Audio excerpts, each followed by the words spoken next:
제가 군대에 들어간 그날은 이상하게도 바람이 거의 불지 않았습니다. 입구 쪽에 서 있던 신병들은 모두 말수가 적었고 저 역시 조용히 줄을 따라 움직였지만 머릿속에서는 계속 같은 생각만 반복되었습니다. 제발 그냥 조용히 지나갔으면 좋겠습니다.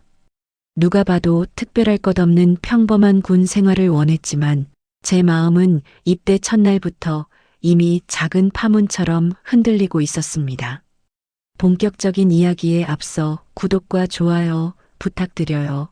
여러분의 관심과 애정은 이야기를 이어가는데 큰 힘이 됩니다. 제가 무엇을 숨기려 하는지, 어떤 신분을 감추고 있는지 아무도 몰랐지만 저는 그 사실이 언제든 밝혀질 수 있다는 막연한 불안 속에서 숨을 골랐습니다. 어머니가 어떤 위치에 있는지, 어떤 힘을 가진 사람인지 이곳에 누군가라도 알게 되면 제 군 생활은 온전히 제 것이 아닐 것 같다는 두려움이 짙게 깔려 있었습니다. 그래서 저는 입대 직전까지도 어머니에게 부탁했습니다. 제발 제 이야기 아무에게도 하지 말아주세요. 저는 그냥 보통 병사로 살고 싶습니다. 어머니는 잠시 말이 없었고 그 짧은 정적 사이로 그녀의 숨이 약하게 흔들리는 소리가 전해졌습니다. 하지만 어머니는 끝내 제 부탁을 받아들였습니다. 그래, 내가 원한다면 그렇게 하마. 저는 그 말에 안도하면서도 왠지 모르게 마음이 쓰였습니다. 어머니가 갖고 있는 위치는 군에서 가볍게 볼 수 없는 자리였습니다. 인사사령부 핵심 보직을 맡고 있는 사람이란 건 알고 있었지만 그 무게를 체감하는 건 언제나 저보다 어머니였을 겁니다. 그런 어머니에게 제 군 생활은 작은 걱정거리 중 하나였겠지만 그녀는 늘 아무렇지 않게 마치 제가 부탁하면 어떤 것이든 들어줄 수 있다는 듯 담담한 태도를 유지했습니다. 저는 그 강한 얼굴 뒤에 어머니가 얼마나 많은 책임과 부담을 견디고 있다는 사실을 어렴풋이 알고 있었습니다. 그래서 더더욱 이곳에서는 어머니의 그림자가 드리워지지 않기를 바랐습니다. 생활관으로 들어섰을 때 처음 느낀 감정은 낯설미 아니었습니다. 그보다는 무언가 설명할 수 없는 기류라고 표현하는 것이 더 적합할 것 같았습니다. 신병들이 들고 온 가방의 지퍼가 열리는 소리, 옆자리에 누군가가 군화를 정리하는 소리, 분주한 기척들 사이로 유독 선임병들의 시선만은 가볍지 않았습니다. 스쳐 지나가는 눈빛 하나에도 묘하게 날이 서 있었고 제가 그곳에 들어서는 순간 그 시선이 제 어깨를 짓누르는 느낌이 들었습니다. 이유를 정확히 설명할 수는 없었지만 오래전부터 이곳에서 새로운 신병이 들어오는 것을 기다리고 있었던 것처럼 갑자기 조용해진 공기가 저를 향해 밀려오는 느낌이 있었습니다. 마치 누군가가 속삭이는 듯 했습니다. 여기서는 누구도 내 편이 아니다. 다른 사람들은 저를 신경 쓰지 않는 것처럼 보였지만 몇몇 선임병들은 신병의 작은 움직임까지 놓치지 않는다는 듯 제 동작 하나하나를 주시했습니다. 그 중에서도 기훈이라는 선임병의 시선은 유난히 묘했습니다. 눈빛이 건조했고 웃음 없이 저를 위아래로 훑는 모습이 마치 어디 한번 보자라는 말 없는 경고처럼 다가왔습니다. 그는 제 얼굴을 자세히 들여다보았습니다. 저는 눈을 맞추지 않으려 했지만 그가 제 앞에서 멈춰서는 바람에 결국 시선을 피할 수도 없었습니다. 기훈은 아무 말도 하지 않았습니다.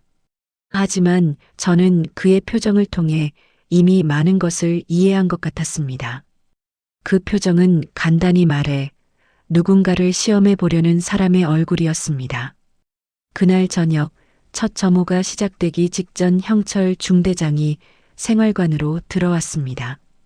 빠르게 고개를 들지 않아도 알 수 있을 만큼 그의 존재감은 컸습니다. 형철의 발걸음은 거칠지 않았지만 어딘가 과하게 의식된 움직임이었습니다.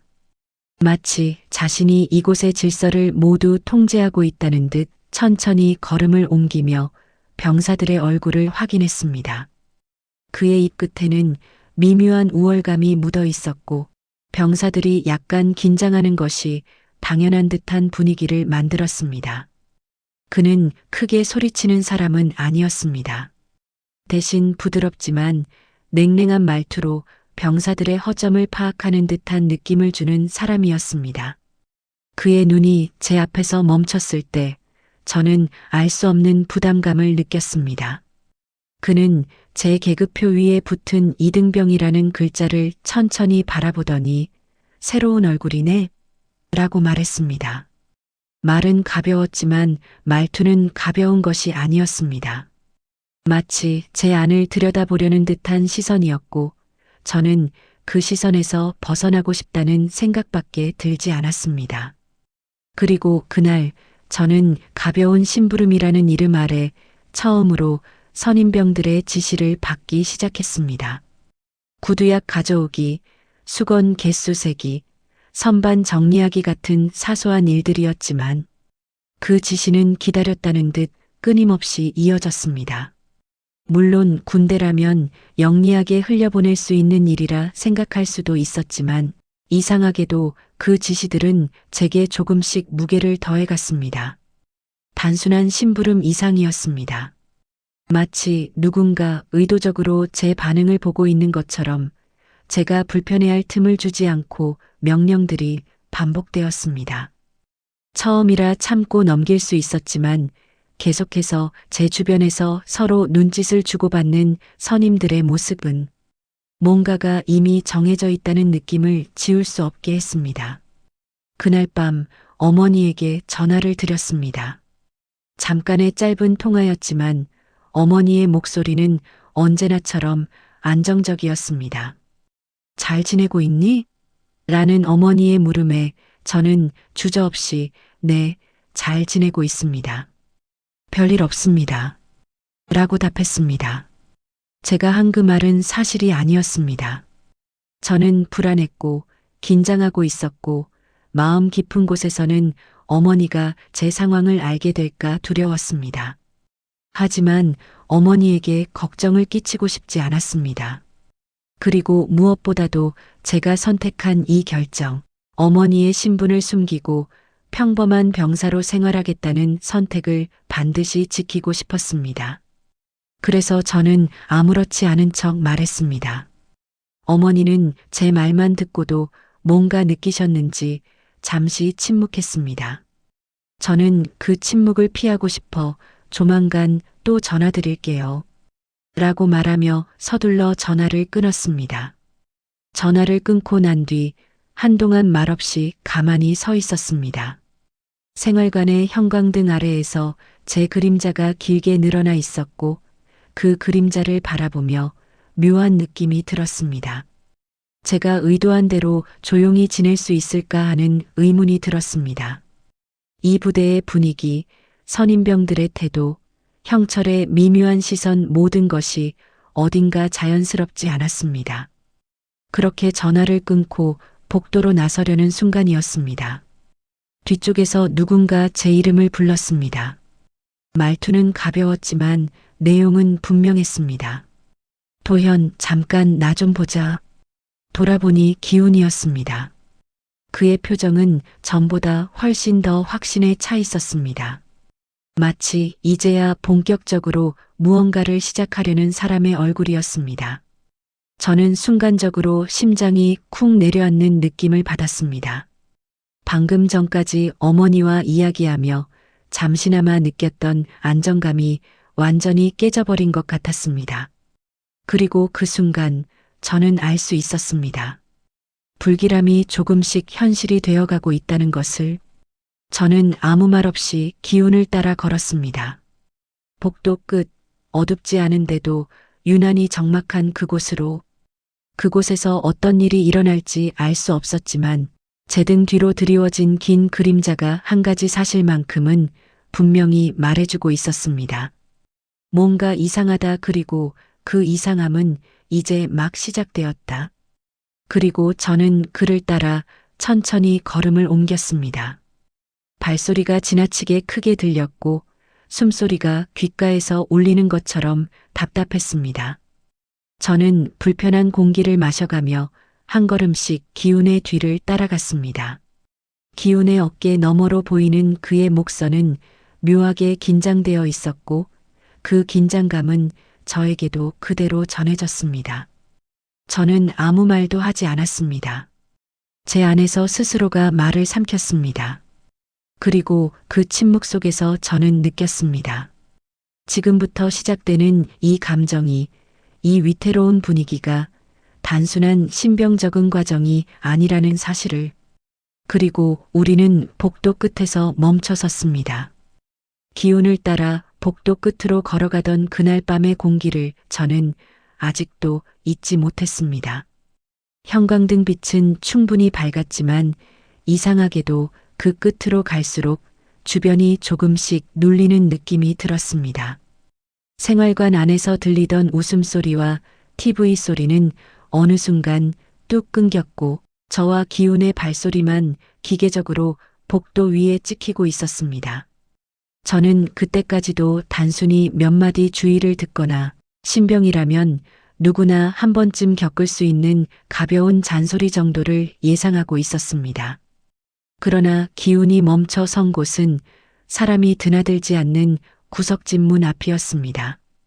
문 위에는 낡은 글씨로 창고라고 적혀 있었고 그 옆에는 오래된 빗자루와 걸레가 기대어 세워져 있었습니다.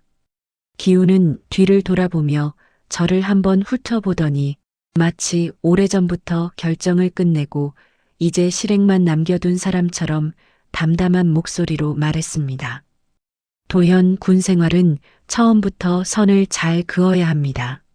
알겠습니까? 그 말은 겉으로만 들으면 조언처럼 들렸지만 그 안에는 분명 다른 의미가 섞여 있었습니다. 저는 일단 네, 잘이라고 답하려 했지만 그 말을 끝까지 마치기도 전에 기훈은 제게 몇 가지 규칙을 들려주기 시작했습니다. 밤에 누가 부르면 무조건 나올 것, 시키는 일은 이유를 묻지 말 것, 힘들어도 티내지 말 것, 누구에게도 불만을 말하지 말 것. 그가 말하는 규칙은 군대라는 공간에서 어쩌면 자연스럽게 들릴 수 있는 말들이었지만 그의 입에서 나오는 순간 이상하게 비틀려 들렸습니다. 그 말들을 설명하는 그의 표정에는 걱정도 배려도 없었습니다. 다만 제가 어디까지 견딜 수 있는지 시험해 보겠다는 호기심이 섞여 있었습니다. 그날 밤은 그저 시작에 불과했습니다. 처음에는 단순한 심부름의 연장이었습니다. 구두약을 가져오라고 하기도 했고 이미 닦아둔 군화를 또 닦으라고 하기도 했습니다. 누구보다 먼저 일어나 복도를 청소하라고 하기도 했고 남들보다 늦게 자면서까지 정리를 반복하라는 지시도 이어졌습니다. 처음 며칠은 스스로에게 이렇게 말했습니다. 이 정도는 다들 겪는 일일 수 있습니다. 괜히 예민하게 받아들이지 맙시다. 하지만 그 생각은 오래가지 않았습니다. 어느 순간부터 기훈의 지시는 심부름에서 기합으로 바뀌어 가고 있었습니다. 밤 점호가 끝나고 모두가 잠들 준비를 할 때 기훈은 아무렇지 않게 제 이름을 불렀습니다. 저는 이미 그 부름이 무엇을 의미하는지 알고 있었습니다. 생활관 밖으로 나와 복도 끝으로 가면 그곳에는 항상 비슷한 풍경이 펼쳐져 있었습니다. 아무도 다니지 않는 시간, 밝지만 쓸쓸한 형광등 불빛 아래에서 저는 한쪽 벽을 바라보고 팔굽혀펴기를 하고 있었고 기훈은 양손을 주머니에 넣은 채 제 위에서 숫자를 세고 있었습니다. 그 숫자는 점점 늘어났고 그가 세는 숫자가 끝나도 기합은 끝나지 않았습니다. 팔이 떨리고 숨이 가빠오는데도 기훈은 한마디를 덧붙였습니다. 조금만 더 해보겠습니다. 라고 말해보십시오. 저는 잠시 멈칫하다가 스스로에게 하는 말인지 그에게 하는 말인지 알 수 없는 목소리로 그렇게 말했습니다. 그러자 그는 기다렸다는 듯 고개를 끄덕이며 다시 숫자를 세기 시작했습니다. 문제는 그것이 하루, 이틀로 끝나지 않았다는 점이었습니다. 어느 날은 밤늦게까지 복도에서 제자리 걸음을 시키기도 했습니다. 숨이 턱 막히도록 빠르게 발을 움직이고 있는데 생활관 안에서는 선임들의 웃음소리가 가끔 새어 나왔습니다. 그 소리는 저와는 전혀 상관없는 다른 세상에서 흘러나오는 소리처럼 느껴졌습니다. 저는 제 발 뒤꿈치가 복도 바닥에 부딪히는 소리를 들으며 이 시간 동안 제가 무엇을 잘못했는지 스스로에게 물었습니다. 하지만 아무리 생각해도 특별한 이유를 찾을 수 없었습니다. 다만 한 가지 분명했던 것은 기운이 저를 선택했다는 사실이었습니다. 제가 누구인지 무엇을 숨기고 있는지 모르지만 저는 이곳에서 누군가에게 목표물이 되어가고 있었습니다. 행복한 성욱은 이런 상황을 모를 리 없었습니다.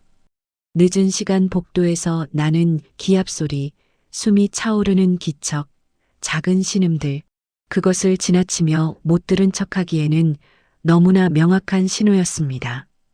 어느 날 밤 기훈과 복도에 있을 때 성욱이 그 앞을 지나간 적이 있었습니다.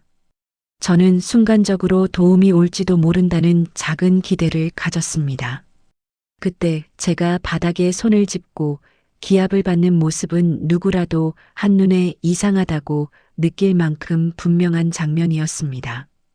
그러나 성욱은 저를 힐끔 한번 바라보다가 아무 말 없이 그냥 지나쳤습니다. 그 눈길은 알고 있다는 신호였지만 동시에 관여하지 않겠다는 선언이기도 했습니다. 그의 무심한 발걸음 소리가 복도 끝으로 사라질 때 저는 알 수 있었습니다. 이 부대에서는 누군가의 고통이 그렇게 쉽게 흘려보내질 수 있다는 사실을. 중대장 형철의 태도는 또 다른 의미에서 답답했습니다. 그는 부대의 이미지를 무엇보다 중요하게 여기는 사람이었습니다. 외부에서 누군가 방문하거나 상급 부대에서 점검을 나올 때 그는 병사들에게 늘 같은 이야기를 반복했습니다. 우리 중대는 문제없는 중대로 보여야 합니다. 알겠습니까? 개인적인 불편함이나 사소한 갈등은 밖으로 나가지 않도록 하십시오. 그 말은 지시가 아니라 경고에 가까운 말이었습니다. 언뜻 들으면 중대의 명예를 생각하는 장교처럼 보일 수 있었지만 실상은 부대 안에서 생겨나는 문제들을 바깥으로 새어나가지 않게 막기 위한 장치이기도 했습니다. 형철은 병사들이 찾아와 어려움을 털어놓으려 할 때도 먼저 중대의 이미지를 언급했습니다. 너희가 하는 말이 혹시 밖으로 나갔을 때 누가 책임지겠습니까? 생각을 잘하고 말하십시오. 그 말 속에는 병사들의 고통을 함께 짊어지겠다는 의지는 보이지 않았습니다. 대신 문제를 만든 사람이 누구인지부터 찾으려는 시선만이 있었습니다. 어느 날 기훈에게 기합을 받다가 다리가 굳어 더 이상 버티기 어려워졌을 때 저는 잠시 멈춰 서게 되었습니다. 숨이 거칠게 올라와 가슴이 빠르게 움직이고 있었고 손끝은 저릿저릿하게 떨렸습니다. 그 순간 기훈은 제 어깨를 툭 치며 이렇게 말했습니다. 도현, 힘들면 힘들다고 말을 해야 합니다. 그런데 여긴 말해도 달라지는 것이 없습니다. 그러니 조용히 버티는 것이 좋습니다. 이해하겠습니까? 그 말은 이상하게도 저를 더 무너지게 만들었습니다. 힘들어도 말해봐야 아무 소용이 없다는 것을 그는 이미 알고 있었고 그 사실을 저에게도 주입시키려 하고 있었습니다.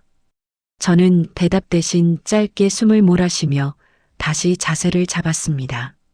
다시 시작된 기합 속에서 머릿속은 점점 텅 비어갔고 남은 것은 하나였습니다. 그냥 버티자. 몇 달만 더 버티면 된다. 괜히 문제를 만들지 말자. 그 생각이 반복되면서 제 안에서 무엇인가가 조금씩 닳아 없어지는 느낌이 들었습니다. 밤이 되면 불이 꺼진 생활관 안에서 여기저기서 작은 숨소리가 귓가를 스쳤습니다. 모두가 잠든 것 같은데 사실은 누구도 편하게 잠들지 못하는 곳, 그곳이 바로 중대였습니다. 저는 눈을 감고 누워 있어도 깊이 잠들지 못했습니다. 혹시 또 누군가가 제 이름을 부를까?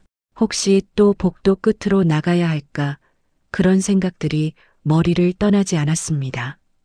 계속해서 한 번씩 눈을 떠 주변을 확인하고 다시 눈을 감기를 반복했습니다. 그때마다 제 머릿속에는 어머니의 얼굴이 떠올랐습니다. 그러나 이상하게도 저는 그 얼굴을 떠올리면서도 손이 휴대전화 쪽으로 쉽게 움직여지지 않았습니다. 주어진 통화 시간 동안 어머니에게 솔직하게 말할 수 있다면 좋겠다는 생각이 한순간 스치고 지나가도 그 생각은 곧바로 다른 감정에 막혀버렸습니다. 말하지 맙시다. 말씀드려도 어머니가 더 힘들어지기만 할 것입니다. 그리고 제가 감당해야 할 일입니다. 이렇게 스스로를 설득하며 저는 점점 더 말수가 적어지는 사람이 되어가고 있었습니다. 어머니에게 전화를 했던 어느 저녁, 저는 평소보다 더 차분한 목소리로 이야기했습니다. 괜찮습니다, 어머니. 적응하고 있습니다. 선임들도 나쁘지 않습니다. 제 입에서 나온 그 말이 얼마나 비어있는 말인지 저 자신이 누구보다 잘 알고 있었습니다.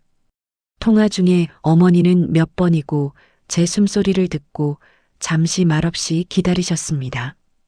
그 침묵은 분명히 어떤 마음을 담고 있었습니다. 도현, 여기까지 와서 후회하는 것은 아니지요? 어머니의 그 물음에 저는 조금 더 힘을 준 목소리로 대답했습니다. 아니요, 후회하지 않습니다. 제가 잘 선택한 것 같습니다.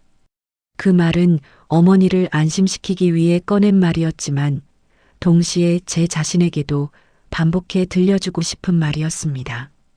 전화를 끊기 전 어머니는 마지막으로 이렇게 말했습니다. 혹시라도 정말 견디기 어려운 일이 생기면 그때는 숨기지 말고 이야기해 주었으면 좋겠습니다. 알겠습니까? 저는 그 말에 잠시 침묵하다가 결국 네, 알겠습니다. 라고만 답했습니다. 하지만 전화를 끊는 순간 저는 알 수 있었습니다. 그런 날이 와도 저는 쉽게 말하지 않을 것이라는 사실을. 기훈의 행동은 점점 노골적으로 변했습니다. 처음에는 저만을 대상으로 한 기합이었지만 어느 순간부터는 다른 신병들이 보는 앞에서도 제게만 유독 더 많은 일을 시켰습니다. 점심시간이 끝날 무렵이면 누구보다 먼저 식판을 치우게 했고 청소 구역도 불균형하게 제 몫이 늘어났습니다. 다른 병사들이 저를 바라보는 시선 중에는 안쓰러운 마음도 있었지만 동시에 괜히 휘말리고 싶지 않다는 기색이 강하게 섞여 있었습니다. 사람들은 모두 알고 있으면서도 모르는 척하는 쪽을 선택하고 있었습니다. 그 선택이 어쩌면 이곳에서는 가장 안전한 방식이었기 때문일 것입니다. 행복한 성웅 역시 그런 선택을 이미 오래전에 끝낸 사람처럼 보였습니다. 그는 병사들에게 종종 이렇게 말하곤 했습니다. 조용히 지내면 끝나는 곳입니다. 괜히 나서서 힘들어질 필요 없습니다. 그 말은 조언처럼 들렸지만 사실은 누군가의 고통을 외면하는 것을 정당화하는 말이기도 했습니다. 어느 날 오후 중대 전체가 모여 교육을 받는 시간이 있었습니다. 형철은 강단 앞에 서서 단정한 자세로 병사들을 바라보았습니다. 그날의 주제는 부대의 명예와 이미지 관리였습니다. 형철은 부대가 외부에서 어떻게 평가받는지가 얼마나 중요한지 길게 설명했습니다. 그러면서 중간에 이런 말을 했습니다. 혹시라도 사소한 불만이나 불편함을 밖으로 가져가서 부대를 욕되게 하는 일은 절대 있어서는 안 됩니다. 내부의 문제는 내부에서 해결해야 합니다. 모두 이해하겠습니까? 병사들은 동시에 네, 라고 대답했습니다. 하지만 그 말 속에 진짜 이해가 담겨 있는지는 알 수 없었습니다. 저는 그 말을 들으면서도 묘한 감정을 느꼈습니다. 내부에서 해결할 수 있다면 누군가는 이미 손을 내밀어야 합니다. 하지만 이곳에서는 누구도 손을 내밀지 않고 있었습니다. 그래서 그 말은 당신들의 고통은 밖으로 알려지지 않게 조심하라는 말처럼 들렸습니다. 형철의 말투는 단호했지만 그 단호함은 병사들을 위한 것이 아니라 중대의 외형을 위한 것이라는 생각이 점점 또렷해졌습니다. 시간이 지날수록 저는 조금씩 무너지고 있었습니다. 몸의 피로보다 더 힘들었던 것은 이 상황이 당연한 것처럼 굳어져가는 분위기였습니다. 처음에는 부당하다고 느꼈던 일들이 어느새 일상처럼 흘러갔고 저는 그 속에서 점점 감정을 접는 법을 배우고 있었습니다. 누가 무엇을 시켜도 왜요? 라고 묻지 않았고 힘들다고 말하는 대신 괜찮습니다. 라는 말을 습관처럼 사용하고 있었습니다. 제 안에서 작은 목소리가 계속해서 말했습니다. 그냥 버티자. 이야기한다 해서 달라지는 것이 없습니다. 괜히 말하면 더 어려워질지도 모릅니다. 그 목소리에 저는 점점 설득당하고 있었습니다. 그러면서도 가끔은 이런 생각도 들었습니다. 어머니가 이 모습을 보신다면 어떤 표정을 지으실까요? 그러나 그 생각이 떠오르던 순간마다 저는 재빨리 고개를 저었습니다. 그 모습을 상상하는 것만으로도 마음이 더 무거워졌기 때문입니다. 그러던 어느 날 중대에 새로운 소식이 하나 전해졌습니다. 간부들의 얼굴에는 평소와 다른 긴장감이 흘렀고 병사들 사이에서도 작은 소문이 돌기 시작했습니다. 인사 관련 상부에서 누군가가 중대를 방문한다는 이야기였습니다. 처음에는 단순한 정기 점검이라고 생각했습니다. 하지만 시간이 지나면서 이야기는 조금씩 구체적인 모습을 갖추어 갔습니다. 인사 라인에서 중요 직책을 맡고 있는 인물이 부대 전반을 돌아보는 일정 중 하나로 우리 중대를 찾는다는 말이었습니다. 그 소식을 들었을 때 저는 이유를 설명하기 힘든 불편함을 느꼈습니다. 머릿속 어딘가에서 불길한 연결이 빠르게 스쳐 지나갔습니다. 설마 아닐 것입니다. 저는 제 생각을 스스로 부정하려 했습니다. 그럴 리 없다고, 우연일 뿐이라고, 너무 앞서가는 상상을 하고 있는 것뿐이라고 말했습니다. 하지만 그날 저녁 중대에 공식적으로 전달된 공지 속에서 저는 익숙한 단어 하나를 듣게 되었습니다. 인사사령부. 그 단어는 제 가슴 깊은 곳에 묻어두었던 이름 하나를 강제로 떠올리게 만들었습니다. 혜정. 제 어머니. 저는 순간적으로 숨을 들이켰습니다. 아무도 제 표정 변화를 눈치채지 못한 것처럼 각자의 자리에서 평소와 같은 표정을 하고 있었지만 제 안에서는 조용히 커다란 파문이 번지고 있었습니다. 인사사령부에서 누가 오는지 정확한 이름은 알려지지 않았습니다. 하지만 그 단어 하나만으로도 제 머릿속은 복잡해졌습니다. 혹시라도 정말 만약에 그 방문 일정이 어머니와 연결된다면 지금까지 제가 숨기고 버텨온 모든 것들이 전혀 다른 방향으로 흘러가게 될지도 모른다는 생각이 점점 짙어지고 있었습니다. 저는 그날 밤 평소보다 훨씬 더 오래 천장을 바라보며 눈을 감지 못하고 있었습니다. 부대 점검날 아침은 이상하리만큼 공기가 맑았습니다.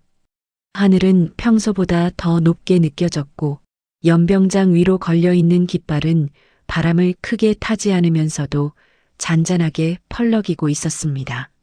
하지만 그렇게 평온해 보이는 풍경과 달리 중대 안의 분위기는 눈에 보이지 않게 팽팽하게 당겨져 있었습니다.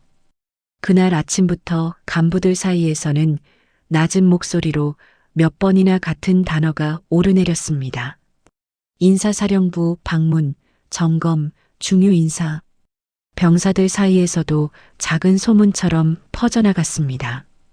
오늘 윗선에서 누가 온다더라. 인사 쪽에서 꽤 높은 사람이 온대. 아무도 정확한 이름을 말하지 않았지만 그 말들이 제 귀에 닿을 때마다 제 심장은 조금씩 빨라졌습니다.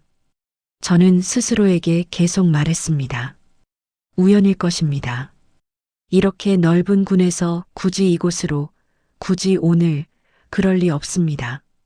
하지만 가슴 깊은 곳에서는 설명하기 어려운 불안이 고개를 들었습니다. 식사를 마치고 장비를 정돈하고 복장을 점검받는 일상적인 절차를 밟으면서도 저는 마음 한쪽에 걸려 있는 그 가능성을 떼어낼 수 없었습니다.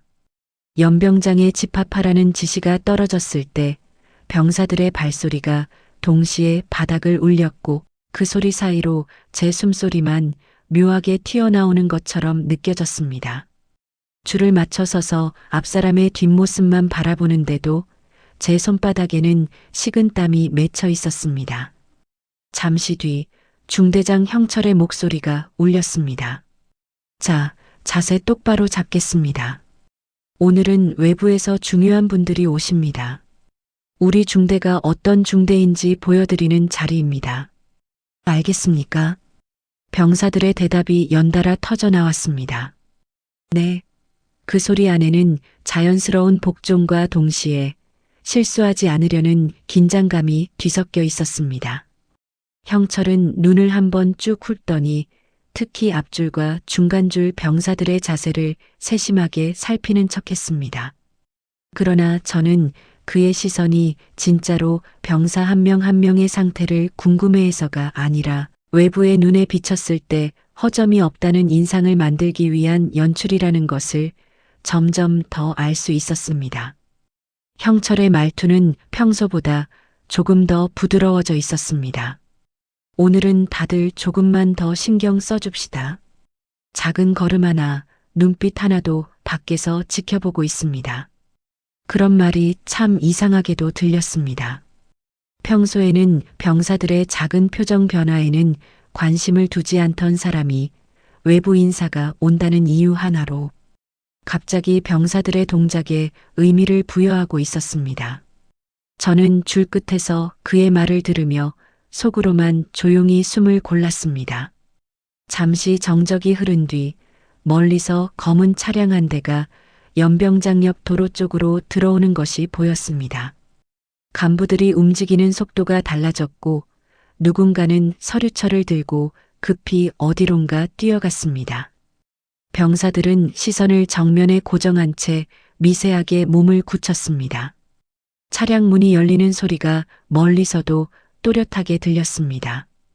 그 순간 저는 제 안에서 어떤 이름 하나가 강하게 떠오르는 것을 느꼈습니다. 혜정. 저는 그 이름을 떠올리는 것만으로도 가슴이 먹먹해졌습니다. 아닐 것입니다. 설마 이곳까지 직접 오실 리 없습니다. 그렇게 생각하면서도 제 눈은 멀리 차량 쪽으로 자연스럽게 향하고 있었습니다. 그리고 그 순간 저는 그 모습을 보고 말았습니다. 단정하게 다려진 군복, 차분한 걸음, 날카롭지만 냉정하지 않은 눈빛, 제가 오랫동안 기억해온 눈매, 혜정이었습니다. 제 어머니가 이 부대에, 이 연병장 위에 서 있었습니다. 그 순간 주변 소리가 모두 멀어지는 느낌이 들었습니다. 형철의 환한 목소리, 다른 간부들의 인사, 병사들의 구령 같은 것들이 희미하게 물러나고 제 시야에는 오직 어머니의 옆얼굴만 남았습니다. 심장은 거칠게 뛰기 시작했습니다. 그러나 제 몸은 한 발짝도 움직일 수 없었습니다. 저는 요동치는 마음을 가슴 안 깊숙이 눌러 담았습니다. 티내지 맙시다. 절대 눈이 마주치지 않게 합시다. 오늘만, 이 시간만 잘 넘기면 됩니다.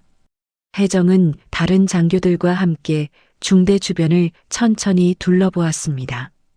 형철은 그녀 옆에서 꾸준히 무언가를 설명하고 있었고 때때로 과하게 미소를 지으며 중대의 장점을 강조하는 듯 했습니다.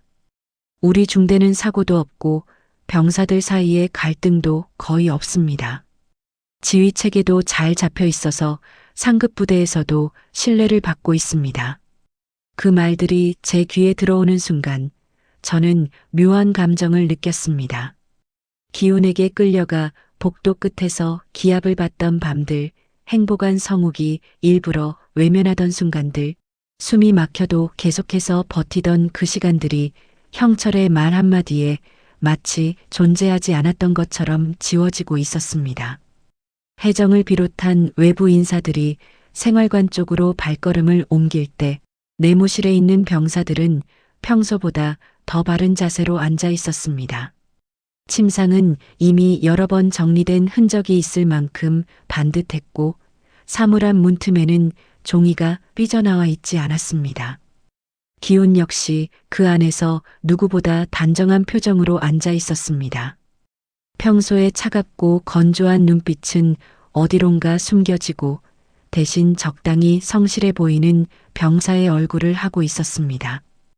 혜정이 내무실 안으로 들어왔을 때 저는 숨을 멈췄습니다. 제 자리와 그녀의 동선이 겹칠까봐 시선을 고정한 채 고개를 아주 조금만 숙였습니다. 어머니가 제 얼굴을 알아볼 가능성을 최대한 줄이기 위해 저는 의도적으로 시야를 아래로 떨어뜨리고 있었습니다. 그럼에도 불구하고 그 공간 안의 공기는 너무나 익숙하게 느껴졌습니다. 어머니가 가까워질수록 제 가슴 안에서 오래된 기억들이 떠올랐습니다. 입대 전날 밤 짐을 싸며 나누었던 짧은 대화, 군복을 맞춰 입은 제 모습을 바라보며 한동안 말없이 서 계시던 어머니의 뒷모습, 그리고 마지막으로 건넸던 말. 내가 선택한 길이니 끝까지 내 방식대로 해보십시오. 저는 그 말을 붙잡고 이곳까지 버텨왔습니다. 혜정이 제 근처를 지나갈 때 저는 고개를 들지 않았습니다. 그러나 그녀의 발걸음 소리와 숨소리, 그리고 눈길이 스쳐 지나가는 감각만은 온몸으로 느낄 수 있었습니다. 마치 저를 향해 시선이 멈칫했다가 다시 움직이는 듯한 기분이 들었습니다. 어머니는 무심한 듯 다른 병사들에게도 같은 질문을 던졌습니다. 생활은 어떻습니까? 힘든 건 없습니까? 병사들은 대부분 비슷한 대답을 했습니다. 괜찮습니다. 잘 지내고 있습니다. 그 말들은 제가 어머니에게 했던 말들과 크게 다르지 않았습니다. 그 순간 저는 제 말들이 얼마나 얇은 포장지였는지 새삼 깨닫게 되었습니다. 어머니는 그 대답들 사이에서 한 번쯤 제 목소리를 찾아내려 했을지도 모르겠습니다. 하지만 저는 입을 열지 않았습니다. 눈을 들어 어머니를 쳐다보는 일조차 하지 않았습니다. 그렇게 점검은 외형적으로 아무 문제 없이 흘러가는 듯 보였습니다. 기훈도 그날만큼은 다른 사람처럼 행동하고 있었습니다. 내무실에 혜정과 상급 간부들이 들어왔을 때 그는 누구보다 먼저 일어나 바른 자세로 인사했고 질문이 떨어지면 모범적인 대답을 했습니다. 네, 간부님. 생활 잘하고 있습니다. 중대장님과 행보관님께서 병사들을 잘 챙겨주십니다. 그의 입에서 나오는 그 말들을 들으며 저는 속으로 깊게 숨을 들이켰습니다. 그 목소리는 제가 밤마다 듣던 그 목소리가 아니었습니다. 그러나 그 차이는 저만 알고 있었습니다. 형철은 옆에서 만족스러운 표정을 지으며 분위기를 이끌었습니다. 성욱은 조금 뒤쪽에서 조용히 서 있었고 무표정한 얼굴로 상황을 지켜보고 있었습니다. 모두가 각자의 역할을 완벽하게 수행하고 있는 것처럼 보였습니다. 점검이 끝나갈 무렵 혜정의 표정에는 특별한 변화가 보이지 않았습니다. 겉으로 보기에는 그저 여러 부대 중 하나를 점검하러 온 상급 간부처럼 일정에 맞춰 움직이고 있는 사람의 얼굴이었습니다. 중대에 대한 공식적인 점검이 마무리되고 혜정과 상급 간부들이 돌아갈 준비를 한다는 소식이 들렸습니다. 형철과 몇몇 간부들은 정문까지 배웅을 나간다는 명목으로 서둘러 밖으로 향했습니다. 병사들은 다시 각자의 자리로 돌아가 일상적인 작업을 이어가는 척했습니다. 하지만 그 시간 기훈은 조용히 제게 시선을 보냈습니다. 그는 약간 턱으로 창고 쪽을 가리켰습니다. 저는 한눈에 그 신호의 의미를 알아차렸습니다. 점검이 끝났으니 이제 다시 예전의 밤들이 돌아오는 것입니다. 어쩌면 외부 인사가 다녀간 날이라는 이유로 오늘은 조금 더 심해질지도 모른다는 생각이 스쳤습니다. 저는 잠시 망설였습니다. 지금은 아닌 것 같습니다. 오늘만이라도 피할 수 없을까요? 그러나 그런 생각은 곧바로 제 안에서 꺾였습니다. 거절하면 더 큰 일이 될 것이라는 걸 잘 알고 있었기 때문입니다. 저는 느리게 자리에서 일어나 기운이 가리킨 방향으로 걸음을 옮겼습니다. 창고 뒤편으로 이어진 길은 낮인데도 이상하게 사람들이 잘 다니지 않았습니다. 건물 사이로 볕이 들긴 했지만 주변의 적막함이 그 밝음을 무색하게 만들 정도였습니다. 저는 그 길을 걸으면서 여러 번 스스로에게 말했습니다. 오늘까지만 버텨봅시다. 아니, 다음 휴가까지만, 아니, 그 다음 달까지만 그렇게 기준을 계속 뒤로 미루며 저 스스로를 설득하고 있었습니다. 창고 모퉁이를 돌았을 때 기운이 이미 그곳에서 기다리고 있었습니다.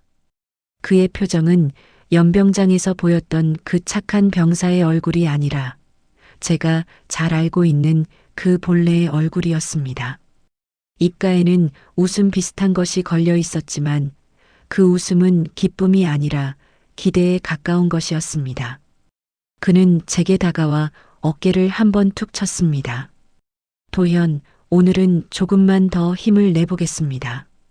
아까 점검 때는 다들 표정이 좋아 보이더군요. 우리 중대 이미지도 좋게 보고 가실 겁니다.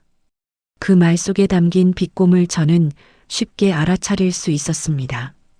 제가 대답을 하기도 전에 기운은 갑자기 제 어깨를 밀쳤습니다. 예상하지 못한 힘이 가해지면서 제 몸은 뒤로 휘청거렸고 균형을 잡지 못한 채 바닥 쪽으로 쓰러졌습니다.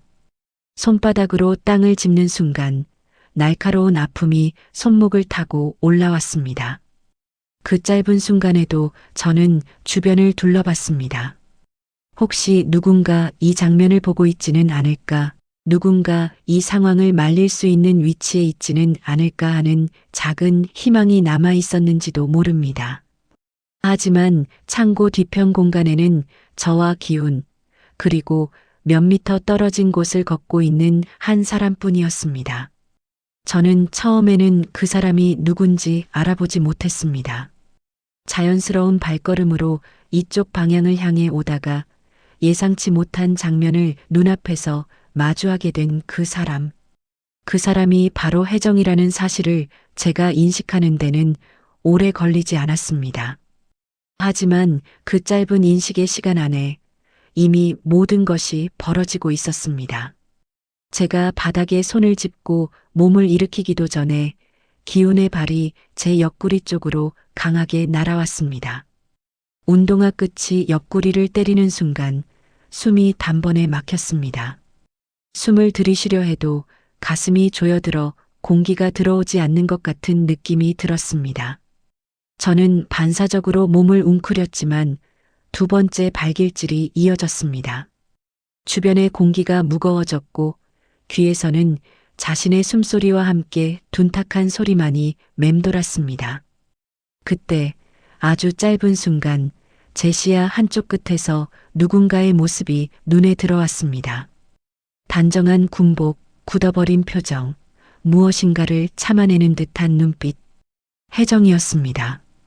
어머니가 제가 맡고 있는 이 장면을 바로 그 거리에서 보고 있었습니다. 시간은 갑자기 느리게 흐르기 시작했습니다. 기호는 아직 그 사실을 알지 못했습니다. 그는 여전히 제게 시선을 두고 있었고 그의 입가에는 사라지지 않는 비웃음이 떠 있었습니다. 조용히 지낸다더니 요즘 표정이 별로 좋지 않습니다. 도연. 마음가짐을 다시 잡을 필요가 있습니다. 그의 말은 조롱처럼 들렸고 저는 그 말이 끝나기도 전에 다시 한번 숨을 골라야 했습니다. 반면 혜정의 표정은 말로 설명하기 어려울 정도로 복잡했습니다. 충격과 분노, 그리고 믿고 싶지 않은 현실을 마주한 사람의 얼굴이 한꺼번에 겹쳐져 있었습니다.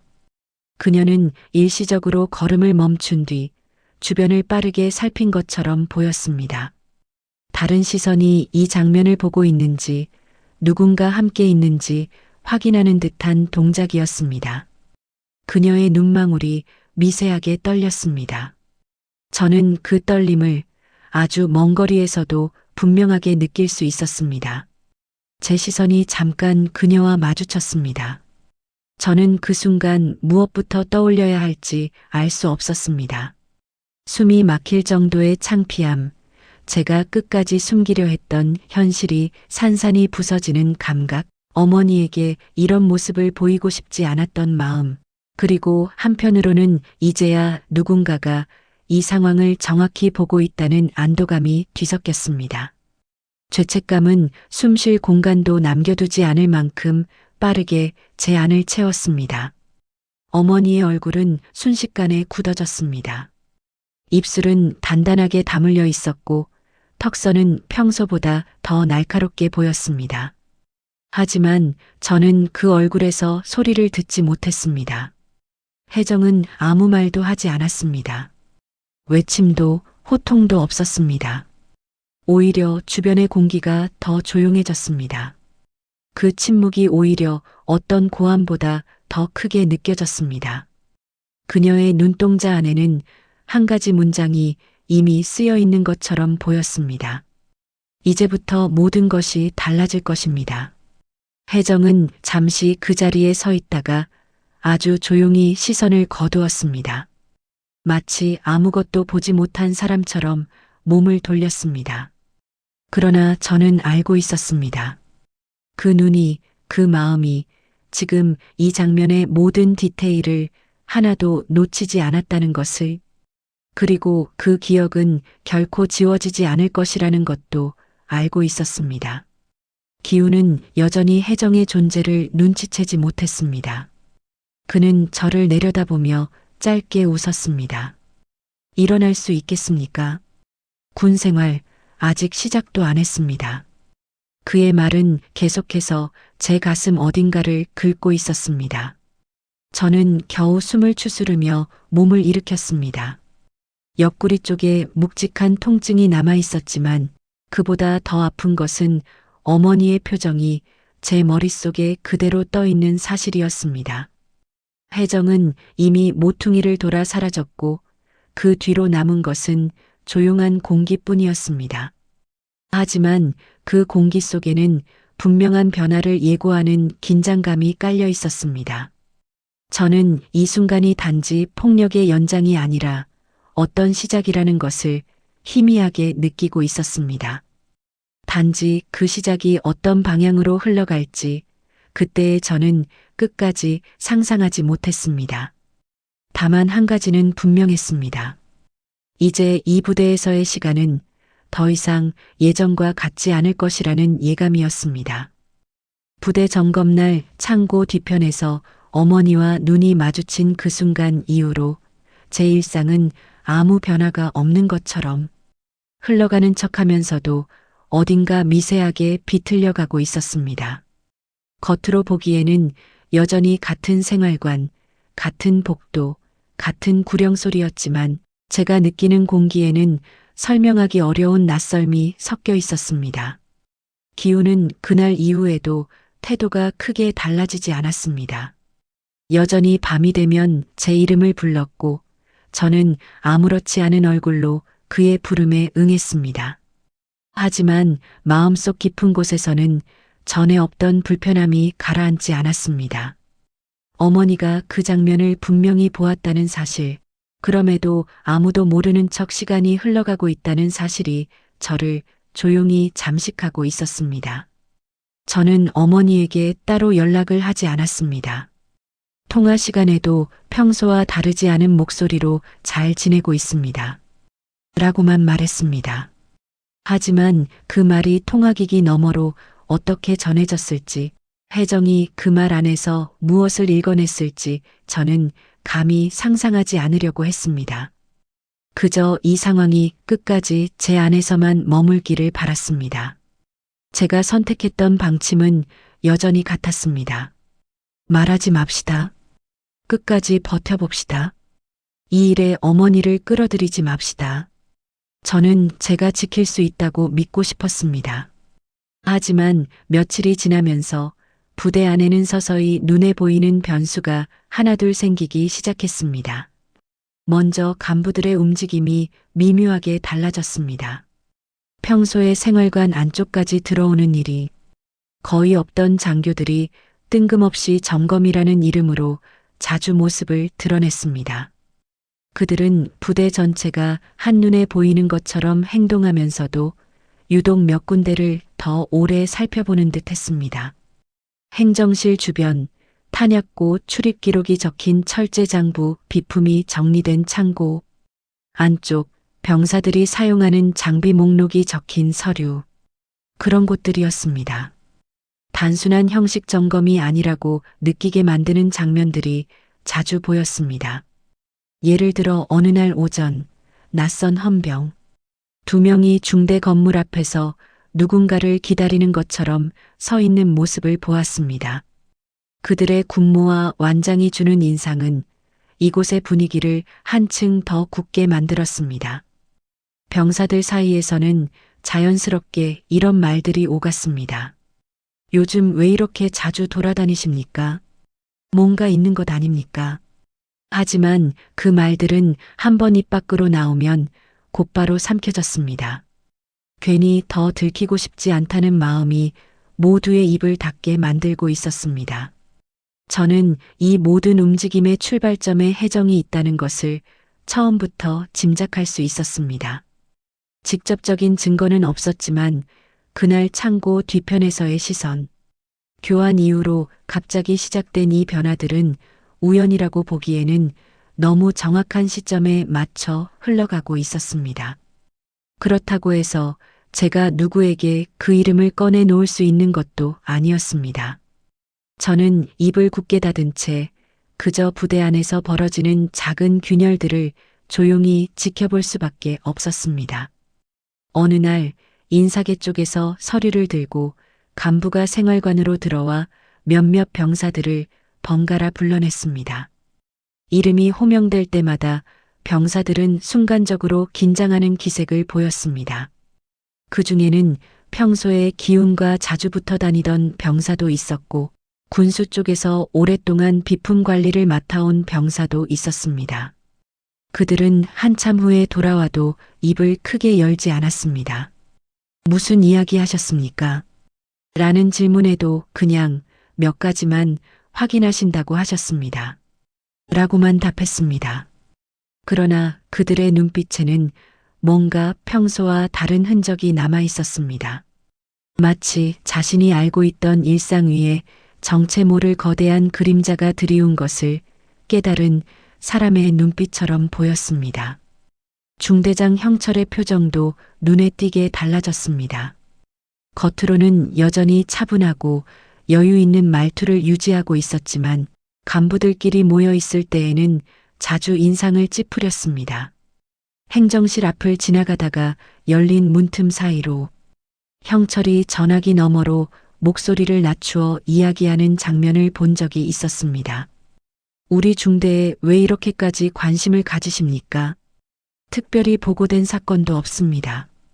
그 말은 분명 윗선을 향한 것이었습니다. 잠시 침묵이 흐른 뒤 형철의 말투는 조금 더 날카로워졌습니다. 물론입니다. 성실하게 협조하겠습니다. 다만 병사들이 괜한 오해를 갖지 않도록 해주셨으면 합니다. 작은 소문 하나가 부대 전체 사기를 떨어뜨릴 수 있습니다. 그의 말은 여전히 부대의 이미지를 걱정하는 장교의 목소리처럼 들렸지만 그 밑바닥에는 자신이 통제하지 못하는 일이 벌어지고 있다는 불안이 묻어 있었습니다. 그 불안은 점차 그의 표정과 행동을 통해 생활관 안까지 스며들고 있었습니다. 병사들은 형철이 가까이 다가오면 예전과는 다른 종류의 긴장감을 느끼기 시작했습니다. 그는 자주 이런 말을 반복했습니다. 요즘 이상한 이야기 들은 사람 있습니까?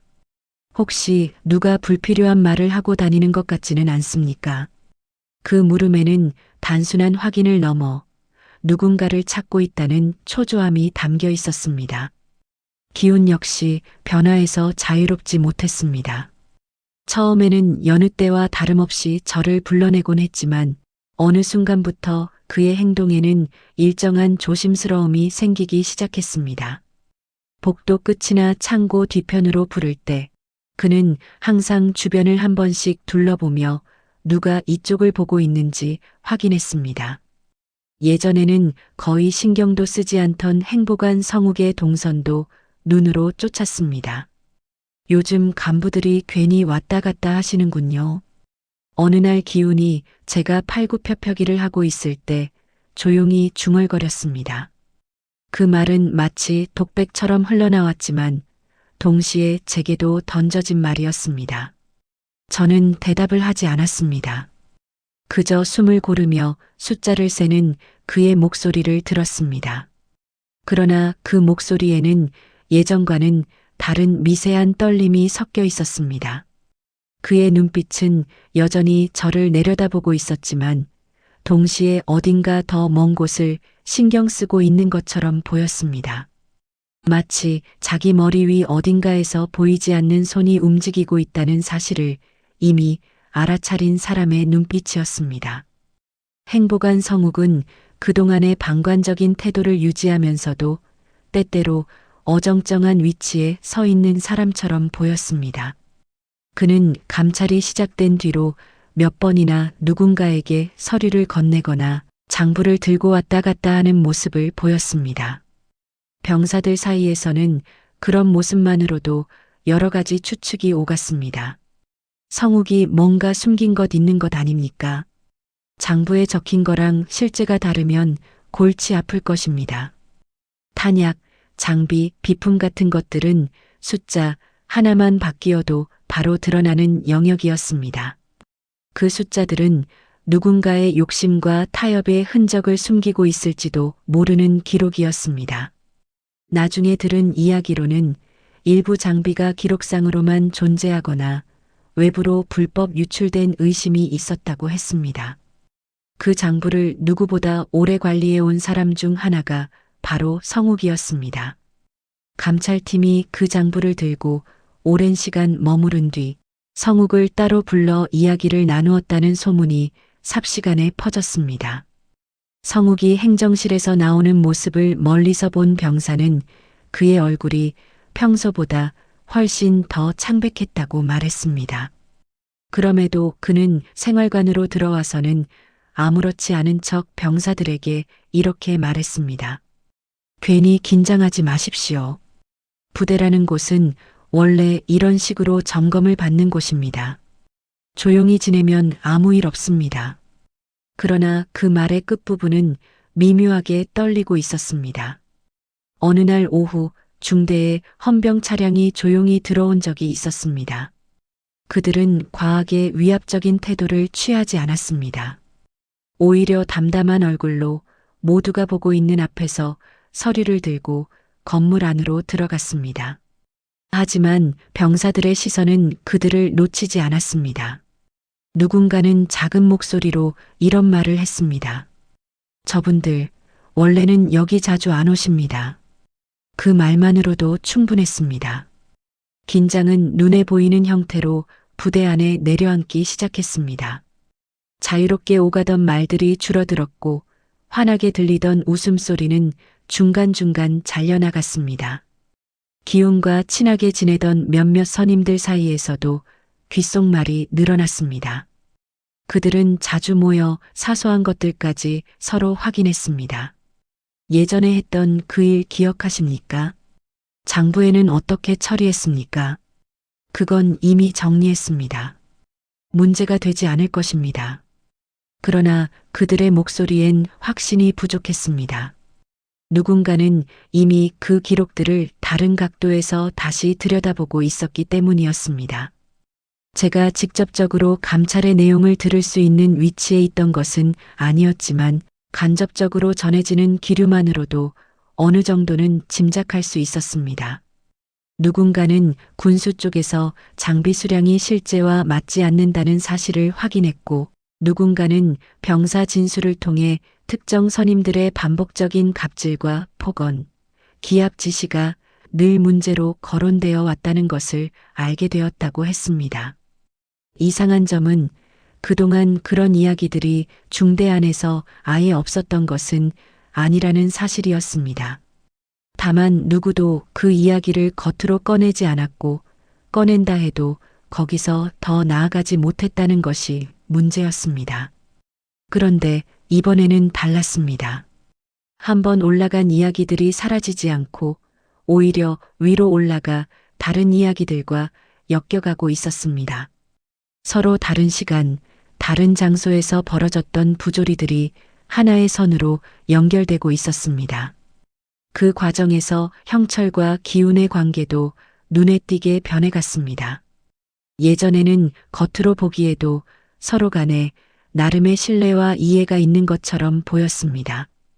형철은 병사들을 강하게 다루는 기운의 태도를 묵인했고, 기운은 형철이 중대의 이미지를 우선으로 생각한다는 사실을 알고 있었습니다. 그들은 서로에게 필요한 사람이었을지도 모릅니다. 하지만 감찰이 시작되면서 그들 사이에는 미묘한 거리감이 생기기 시작했습니다. 어느 날 행정실 앞 복도에서 두 사람이 낮은 목소리로 이야기하는 장면을 보았습니다. 대화 내용 전부를 들을 수는 없었지만 일부 단어들이 제 귀에 들어왔습니다. 당신이 알아서 처리한다고 하지 않았습니까? 제가 할 수 있는 선까지는 했습니다. 하지만 요즘 들어 상황이 달라졌습니다. 쉰 듯한 목소리는 형철 쪽에서 났고, 차분하지만 어딘가 답답함이 묻어있는 목소리는 기운의 것이었습니다. 그들이 서로를 바라보는 시선에는 더 이상 예전의 여유가 없었습니다. 마치 자신을 지켜줄 것이라 믿었던 관계가 실은 모래 위에 쌓은 구조물이었다는 사실을 깨달은 사람들처럼 보였습니다. 부대 안의 공기는 날이 갈수록 더 탁해지고 있었습니다. 병사들은 어떤 이야기를 들어도 쉽게 믿지 않았고, 믿지 않는 척하면서도 마음속에서는 이미 결론을 내리고 있었습니다. 뭔가 큰 것이 터질 것 같습니다. 라는 말이 조심스럽게 오갔습니다. 저는 그런 말들을 들으면서도 다른 사람들처럼 겉으로는 무심한 척하려 했습니다. 그러나 제 안에서는 또 다른 감정이 동시에 자라고 있었습니다. 이 모든 변화의 시작점에 어머니의 침묵이 있었다는 것을 누구보다 잘 알고 있었기 때문입니다. 혜정은 창고 뒤편에서의 장면을 본 이후 단 한 번도 제게 그 일을 직접 언급하지 않았습니다. 통화에서조차 아무것도 묻지 않았습니다. 다만 목소리의 호흡이 아주 조금 달라졌을 뿐이었습니다. 저는 그 미세한 변화를 자기 방식대로 해석했습니다. 어머니는 지금 다른 길로 움직이고 계십니다. 제게 묻지 않는 대신 제가 말하지 않아도 되는 방향으로 길을 만들고 계십니다. 그 생각이 들자 이상하게도 가슴 깊은 곳에서 묵직한 무언가가 올라왔습니다. 그것은 부끄러움과 안도감, 그리고 설명할 수 없는 불편함이 뒤섞인 감정이었습니다. 어느 저녁 생활관에서 조용히 정리를 하고 있을 때였습니다. 복도 쪽에서 낯선 발소리가 들렸습니다. 평소 간부들이 다니는 리듬과는 조금 다른 단단하지만 과하게 거칠지 않은 발걸음이었습니다. 잠시 후 기운의 이름이 불리는 소리가 들렸습니다. 누군가가 그를 찾고 있었습니다. 문 밖으로 나갔다 돌아온 병사 한 명이 작게 말해주었습니다. 기운, 조사실 쪽으로 들어갔습니다. 이번에는 좀 길어질지도 모르겠다고 하셨답니다. 그 말을 듣는 순간 생활관 안의 공기가 순간적으로 멈춰 섰습니다. 아무도 대놓고 놀라는 표정을 짓지 않았지만 각각의 눈동자 안에는 같은 질문이 떠올라 있었습니다. 어디까지 알고 있는 것입니까? 누구 이름까지 올라가 있는 것입니까? 그로부터 한동안 기훈은 생활관의 모습을 잘 드러내지 않았습니다. 돌아와도 말수가 줄어 있었고 예전처럼 쉽게 병사들을 불러내지 않았습니다. 그는 종종 창문 밖을 바라보며 생각에 잠긴 듯한 표정을 짓고 있었습니다. 그 표정은 자신이 겪고 있는 일을 누구에게도 설명할 수 없다는 사실을 이미 받아들인 사람의 표정처럼 보였습니다. 그와 동시에 형철의 얼굴은 다르게 변하고 있었습니다. 그는 점점 더 날카로워졌고 작은 실수에도 민감하게 반응했습니다. 하지만 그 반응 속에는 병사들을 다스리려는 의지보다는 자신에게 다가오는 무언가를 밀어내려는 조급함이 자리하고 있었습니다.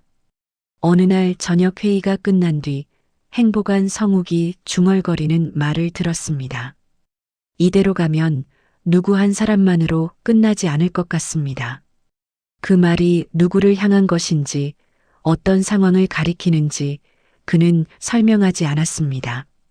하지만 그 한 줄의 문장은 이미 충분히 구체적이었습니다. 저는 침상 끝에 앉아 신발끈을 묶으며 조용히 숨을 골랐습니다. 이 부대는 지금 조용히 흔들리고 있었습니다. 그리고 그 흔들림의 중심에는 이름이 직접 언급되지 않는 어머니의 존재가 있었습니다. 어머니는 제 이름을 감찰에서 지워달라고 부탁하셨을지도 모릅니다. 제가 피해자가 아니라 그저 한 명의 병사로 남기를 바라셨을지도 모릅니다. 그건 나중에야 어렴풋이 짐작하게 된 일들이었습니다. 점점 더 많은 사람들이 누군가의 눈치를 보기 시작했습니다. 병사들은 상급자를, 상급자들은 또 다른 상급자를 신경 썼습니다. 그리고 그 위에서는 보이지 않는 누군가가 조용히 서류를 넘기고 있었습니다. 저는 하루하루를 버티면서 느꼈습니다. 부대가 지금 어떤 방향으로 흘러가고 있는지 이 기류가 단순한 점검으로 끝나지 않을 것이라는 사실을.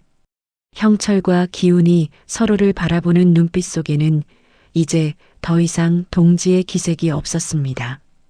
잘못이 밝혀졌을 때 누구의 이름이 먼저 올라갈지, 누가 누구를 먼저 밀어낼지 계산하는 사람들의 시선만이 남아 있었습니다. 그리고 저는 그 한가운데 아무것도 모르는 척, 아니 모르는 사람인 척 조용히 서 있었습니다. 하지만 마음속에서는 알고 있었습니다. 이 조용한 폭풍이 곧 더 거친 형태로 누구도 피할 수 없는 방향으로 몰아치게 될 것이라는 사실을. 감찰이 본격적으로 돌아가기 시작한 뒤로 부대 안의 시간은 이상하게 느리게 흘러갔습니다. 하지만 느리다고 해서 아무 일도 없었던 것은 아니었습니다. 오히려 조용한 나날 속에서 작은 변화들이 차곡차곡 쌓여가고 있었습니다. 복도에서 눈을 마주치는 사람들의 표정이 바뀌었고 이전에는 드러나지 않았던 균열들이 하나둘씩 모습을 드러내기 시작했습니다. 누군가는 조사실에서 돌아와 아무 말도 하지 않았지만 그 침묵 속에 자신이 본 것과 말한 것들이 고스란히 담겨 있었습니다. 그럴수록 중대장 형철의 얼굴은 더욱 굳어져 갔습니다. 그는 평소처럼 단정한 태도로 병사들 앞에 섰지만 예전처럼 우리 중대는 문제없는 중대입니다. 라고 자신있게 말하지 못했습니다. 대신 자주 주변을 둘러보며 누가 무엇을 듣고 있는지 확인하는 눈빛을 보였습니다. 그 시선은 더 이상 부대를 통제하는 사람의 여유로운 시선이 아니라 언젠가 다가올 결정을 두려워하는 사람의 눈빛이었습니다. 그러던 어느 아침 평소와는 다른 방식으로 하루가 시작되었습니다. 기상 나팔 대신 방송으로 간부 호출과 전체 대기 명령이 내려졌습니다. 생활관 안에 잠깐 정적이 흘렀고 병사들은 서로의 얼굴을 바라보았습니다. 아무도 먼저 말하려 들지 않았지만 모두가 같은 생각을 하고 있다는 것은 금방 알 수 있었습니다. 오늘 무언가 결정이 내려집니다. 복도에는 평소보다 더 많은 간부들의 발소리가 오가고 있었고 행정실 앞에는 낯선 사람들의 그림자가 드리워졌습니다. 헌병 완장을 찬 이들, 인사 관련 계통에서 온 사람들, 감찰을 담당하는 이들이었습니다. 그들은 서두르지도 그렇다고 느긋해 보이지도 않는 걸음으로 건물 안을 오갔습니다. 마치 이미 준비를 모두 끝내놓고 마지막 절차만 남겨둔 사람들처럼 보였습니다. 조금 뒤 전 중대 집합 명령이 내려졌습니다. 연병장으로 나가 줄을 맞춰 서는 동안 제 심장은 천천히 그러나 무겁게 내려앉는 느낌이었습니다. 저는 그 순간에도 최대한 아무 생각도 하지 않으려 했습니다. 지금까지 그랬던 것처럼 눈앞에 주어진 동작만 따라하며 이 시간을 무사히 넘기는 일만을 생각하고 싶었습니다. 하지만 그날의 공기는 평소와 다르게 묵직했습니다. 바람은 거의 없었지만 연병장 위의 공기는 어딘가 정리되지 않은 말들로 가득 차 있는 것처럼 답답했습니다. 병사들이 모두 서고 난 뒤 형철이 앞으로 나와 섰습니다. 그의 옆에는 상급 부대에서 내려온 장교와 감찰을 맡은 그리고 제가 익숙하게 느끼는 기운을 가진 한 사람이 더 서 있었습니다. 저는 그 얼굴을 직접 바라보지 않았습니다. 시선은 정면에 두고 있었지만 그 존재가 그 자리에 있다는 것만으로도 가슴 한가운데가 꽉 막히는 느낌이었습니다. 혜정이었습니다. 어머니는 다른 사람들과 똑같이 단정한 표정으로 서 있었습니다. 하지만 그 안에 담긴 의미는 저에게만 특별했습니다. 형철은 평소와 비슷한 목소리로 말을 시작했습니다. 그러나 그 목소리에는 지난 시간 동안 쌓여온 피로와 긴장이 섞여 있었습니다. 그는 중대의 근황, 외부 점검 결과, 부대 운영에 관한 형식적인 이야기 몇 가지를 짧게 언급했습니다. 병사들은 가만히 그의 이야기를 들었습니다. 그리고 어느 순간 형철이 말소리를 잠시 낮추고 숨을 고르는 것이 느껴졌습니다. 그 다음에 이어진 말은 지금까지 누구도 입 밖으로 꺼내지 못했던 내용들이었습니다. 최근 우리 중대와 관련된 감찰이 진행되었습니다. 여러 방면에서 조사가 이루어졌고 그 과정에서 일부 부적절한 행동과 규정 위반이 확인되었습니다. 그 말이 끝나는 순간 줄에 여기저기서 작은 움직임이 일어났습니다. 누군가는 목을 한번 삼켰고 누군가는 미세하게 어깨가 경직되는 모습이었습니다. 형철은 잠깐 눈을 감았다가 다시 떴습니다. 그리고 이제는 자신이 통제할 수 없는 이야기를 대신 전달하는 사람의 목소리로 말을 이어갔습니다.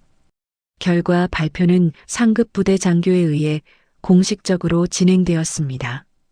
그는 준비된 서류를 펼쳐들고 차분한 목소리로 상황을 설명했습니다. 이번 감찰을 통해 해당 중대 내 일부 간부 및 선임병의 가혹행위, 폭력, 규정 위반, 장비 관리, 부실, 은폐 시도 등이 확인되었습니다. 관련자에 대해서는 다음과 같이 조치가 취해집니다. 그가 첫 번째 이름을 말하는 순간 저는 숨을 멈췄습니다. 중대장 형철은 지휘 책임 및 부대 관리 소홀, 병사, 고충 은폐, 부대 내 부조리 구조 방치의 책임을 물어보직 해임 및 중징계 조치가 내려집니다. 해당 사안은 군검찰에 송치되어 추가 조사를 받게 됩니다. 그 말이 끝나자 연병장 한편이 눈에 띄게 흔들렸습니다. 그러나 아무도 소리를 내지 않았습니다. 형철은 그 자리에 그대로 서 있었습니다. 그는 고개를 숙이지도 크게 흔들리지도 않았습니다. 다만 눈빛이 잠시 허공을 향했다가 바닥으로 떨어졌습니다. 저는 처음으로 자신이 지켜오려 했던 중대의 이미지가 무너지는 순간을 직접 마주한 그의 얼굴을 보았습니다. 그 얼굴에는 그동안 병사들에게 보였던 오만함 대신 자신에게 되돌아온 결과를 피할 수 없다는 체념이 담겨 있었습니다. 두 번째 이름이 이어졌습니다. 선임병 기우는 후임병에 대한 반복적인 가혹행위, 폭력, 심리적 압박, 부적절한 기합 지시가 확인되어 군형법에 따른 처벌 절차를 진행합니다. 일부 사안은 실형 가능성이 있는 중대한 사안으로 판단되었습니다. 그 말이 끝났을 때 연병장 안의 공기는 눈에 보이게 무거워졌습니다. 기우는 제 몇 줄 앞쪽에 서 있었습니다. 그의 어깨가 순간적으로 크게 들썩이는 것이 보였습니다. 그러나 그는 끝까지 고개를 돌리지 않았습니다. 옆에 서 있던 병사들은 미세하게 거리를 두는 듯한 자세를 취했습니다. 마치 그와 한 줄에 서 있다는 사실만으로도 무언가에 휘말리는 것 같다는 두려움이 생긴 듯한 모습이었습니다. 그동안 밤마다 복도 끝과 창고 뒤편에서 제가 마주해야 했던 그 눈빛, 그 목소리, 그 발소리가 이제 공식적인 언어로 다시 불려나오고 있었습니다. 저는 그 순간 제 안에서 이상한 감정이 올라오는 것을 느꼈습니다. 속이 시원한 듯 하면서도 한편으로는 어딘가 쓰라린 감정이었습니다. 그가 했던 일들을 떠올리면 마땅한 결과인 것 같으면서도 한 사람의 인생이 한 단어 한 문장으로 규정되는 장면을 보는 일은 결코 가볍게 느껴지지 않았습니다. 세 번째 이름은 행보관 성욱이었습니다. 행보관 성욱은 부대 내 부조리와 병사, 가혹행위 정황을 알고도 이를 적절히 보고하지 않고 반복적으로 방관한 사실이 확인되었습니다. 또한 일부 장비 및 비품 관리 기록에서 실제와 다른 은폐 정황이 발견되어 직무유기 및 은폐 시도에 대한 징계 조치가 내려집니다. 그 말이 전해지는 동안 성욱은 입술만 살짝 깨물었습니다. 평소에 모든 일을 가볍게 넘기는 듯하던 그의 표정은 사라지고 책임이라는 단어를 처음으로 실감하는 사람의 얼굴을 하고 있었습니다. 그는 조용히 고개를 끄덕였습니다. 마치 이미 어느 정도는 예상하고 있었던 결론을 공식적으로 들은 사람처럼 보였습니다. 그 순간 저는 깨달았습니다. 부대에서 가장 큰 잘못은 때로는 직접 손을 올린 사람이 아니라 그 손이 올라가는 것을 보면서도 아무것도 하지 않은 사람이 저지르는 경우도 있다는 것을, 그동안 복도 끝을 지나가며 모르는 척하던 그의 발걸음이 다시 떠올랐습니다. 그 발걸음이 이제는 자신을 향해 되돌아온 것 같았습니다. 결과 발표는 더 이어졌습니다. 장비 빼돌림과 관련된 구체적인 책임, 일부 기록 조작에 따른 추가 조사 계획, 부대 구조 개편에 대한 언급 등이 차례로 나왔습니다. 이번 조치를 계기로 본 중대는 전면적인 개편을 진행합니다. 인사 재배치와 지휘 체계 정비, 장비 관리 시스템 점검을 통해 동일한 일이 반복되지 않도록 하겠습니다.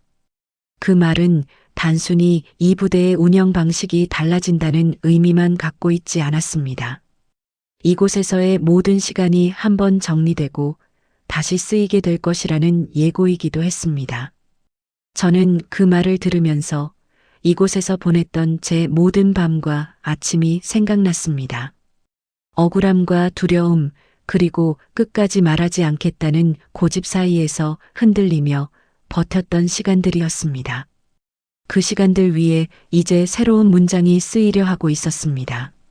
무엇보다도 제게 가장 크게 다가왔던 것은 이 모든 과정에서 제 이름이 단 한 번도 언급되지 않았다는 사실이었습니다.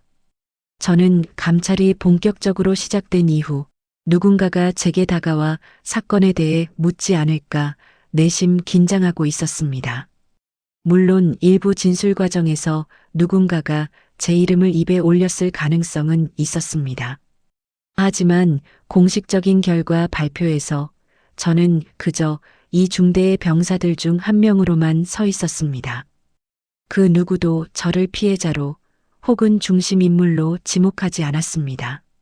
그 사실은 처음에는 이상하게 느껴졌습니다. 최소한 창고 뒤편에서 있었던 그 장면을 본 사람 하나는 분명 있었으니까요. 하지만 곧 저는 깨닫게 되었습니다.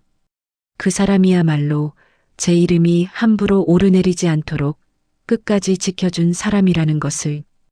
혜정은 이 부대의 부조리를 드러내는 과정에서 제 이름만큼은 가장 마지막까지 밖으로 내보내지 않도록 선택하셨을 것입니다. 저는 나중에서야 그 사실을 조금씩 짐작할 수 있었습니다. 제가 아닌 다른 진술과 증거들, 다른 시간에 쌓인 일들이 충분히 이 구조를 무너뜨릴 수 있었기 때문이었습니다. 그날 오후 형철은 더 이상 중대장 자리에서 보이지 않았습니다. 기훈 역시 생활관 안에서 볼 수 없었습니다. 성욱도 마찬가지였습니다.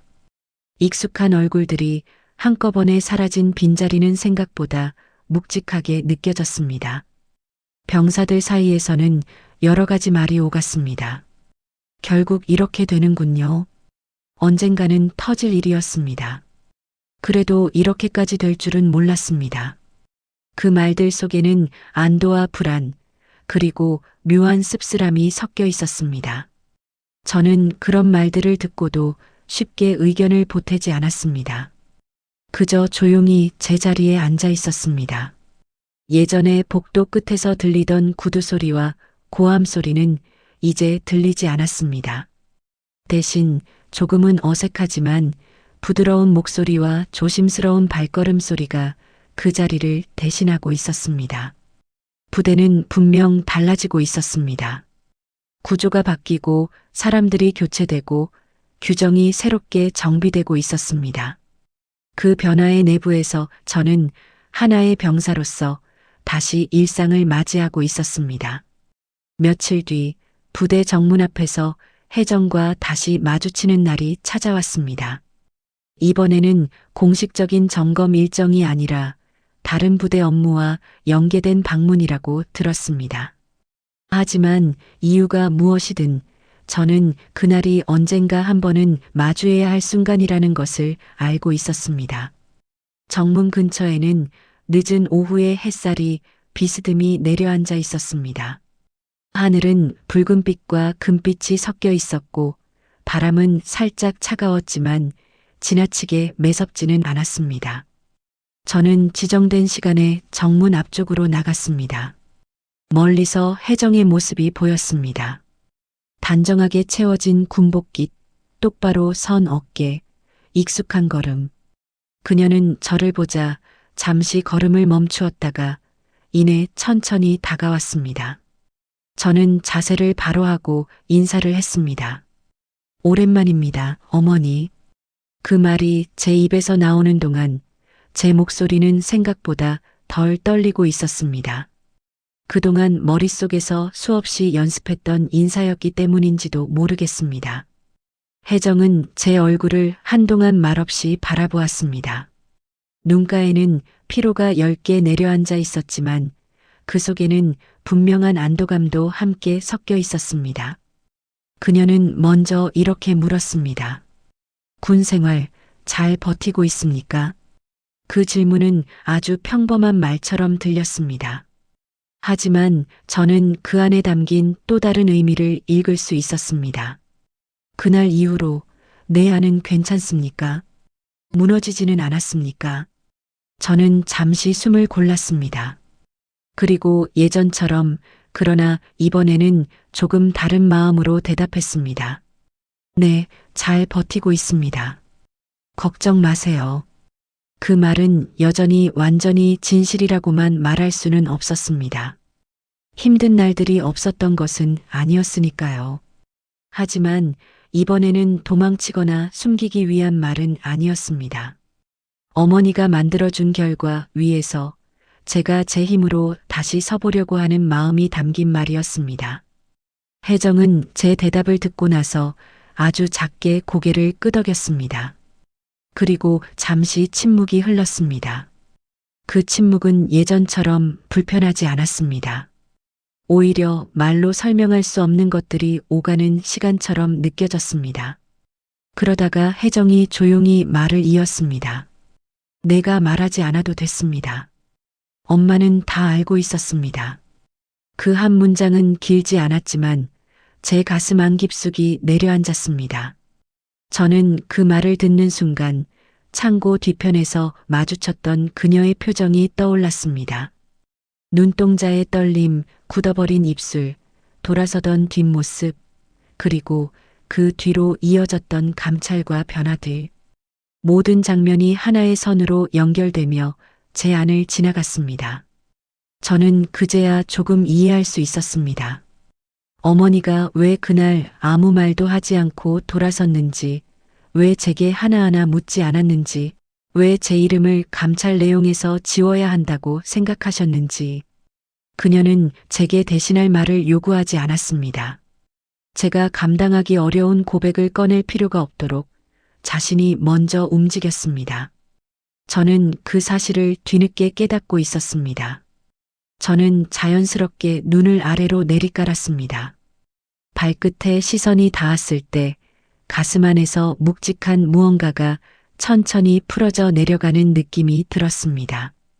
그동안 쌓이고 뭉쳐있던 죄책감과 분노, 억울함과 두려움이 한꺼번에 흔들리는 것 같았습니다. 동시에 그 빈자리에 아주 작은 온기가 들어오는 것 같았습니다.